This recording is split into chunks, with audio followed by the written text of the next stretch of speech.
If you're worried about how boring F1 is right now, I'm going to show you 3 ways that can improve it that not only don't cost a thing, but also might save teams money. So, in 2026, we are hopeful to see maybe 12 teams on the grid for the first time since 2010. Unless Stefano Domenicali actually carries through and asks new teams to actually fork up $1 billion. Oh, no, sorry, I've got to do it appropriate. $1 billion. Which to me is absolutely absurd. That's like 5 times more than the current trend. If we end up with more than 12 teams and maybe even 13 teams, I propose that points go all the way down to 12th. So at least half of the grid, like it is today, actually has a chance of scoring some points. So here's the breakdown of how I would do it. So 12th would get 1 point, 10th would get 3, then it goes up to 4, 6, 8, 10, and then from 4th place onwards, it's 15, 3rd gets 20 points, 2nd gets 25, and 1st place gets 30. I wanted to have something that made it a little bit sort of what it used to be back in the day.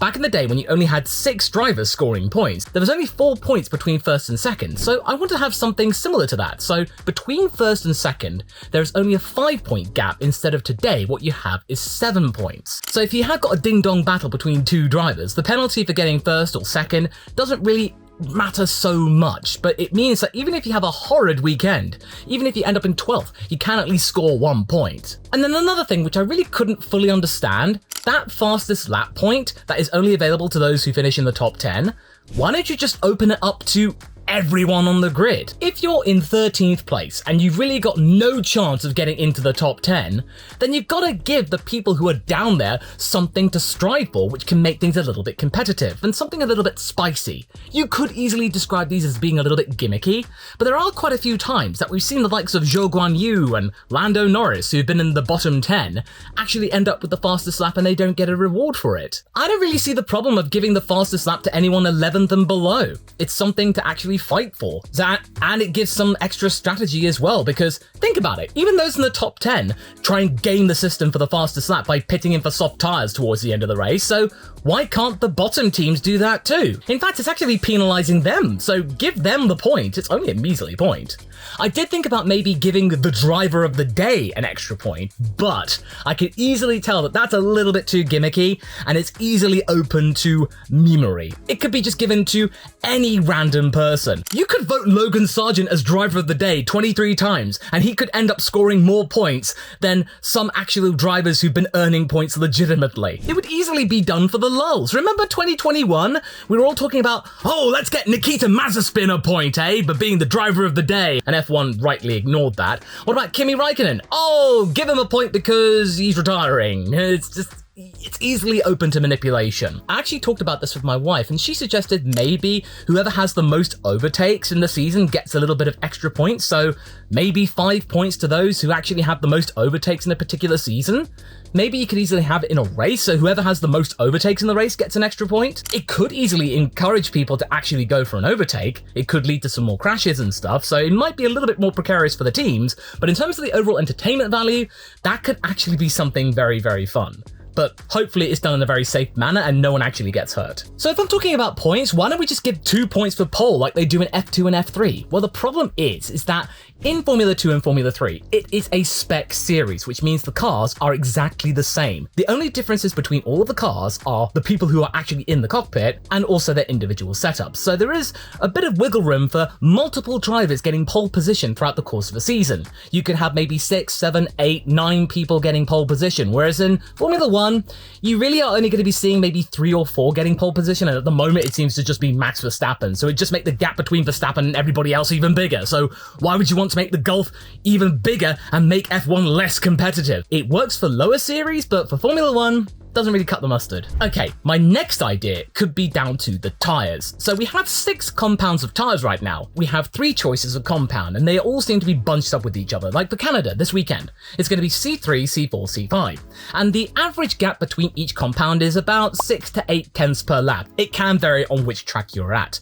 My proposal, which would be easy to solve, Pirelli could easily experiment with making the compounds even more apparent, is to actually have an extra step between each compound. So, for example, you could have C0 being the hardest, C2 the medium, and C4 being the soft. So it could be a second per compound or 1.5 seconds per compound. And we've all seen that these cars can act very differently depending on the compound. So you're not just going to have the same car doing the same exact thing no matter what compound they're on. Each car prefers a different type of tyre. Unless, of course, you're the Red Bull, where it can make a medium act like a soft tyre and also a hard tyre at the same time. It's just complete witchcraft to me. I just don't understand how it works. So adding an extra step between the compounds might make things a little bit more interesting instead of some compounds on some tracks acting exactly the same. And we might have the beginning of a new tyre war between Pirelli and Bridgestone. Or Bridgestone might replace Pirelli, but at the moment, another tyre war. I was there back in the day of the Bridgestone-Michelin tyre war, and let me tell you, it was very, very spicy. Especially the Indy Grand Prix of Ot 5. Oh, no, we never speak of that. Yeah, Michelin tyres and diamond-cut asphalt done in the wrong direction, they do not mix. An option I had considered was to have 2 mandatory pit stops where you have to use all 3 compounds in a race weekend, but that could easily go wrong for so many teams. They might end up using all of the sets of tyres they actually have because it is reducing by the season. We're not going to have tyre blankets either, so the actual tyre degradation could be even bigger.